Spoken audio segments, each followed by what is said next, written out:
हरि गोविन्द गोकुलनन्दन गोविन्द। शतमानं भवति शतायुः पुरुषः शतेन्द्रिय आयुष्येवेन्द्रिये प्रतिष्ठति। शतमानं भवति शतायुः पुरुषः शतेन्द्रिय आयुष्येवेन्द्रिये प्रतिष्ठति।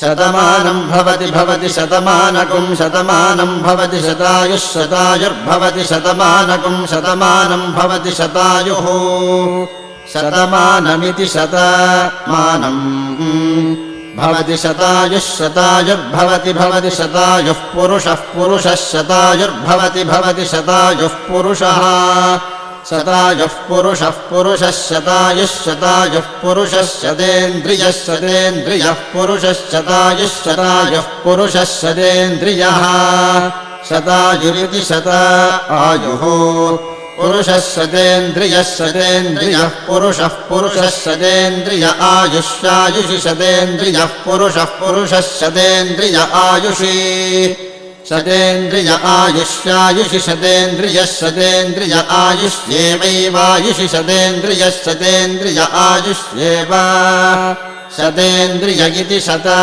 इन्द्रियः आयुष्येवैवायुष्यायुष्येवेन्द्रिय इन्द्रिय एवायुष्यायुष्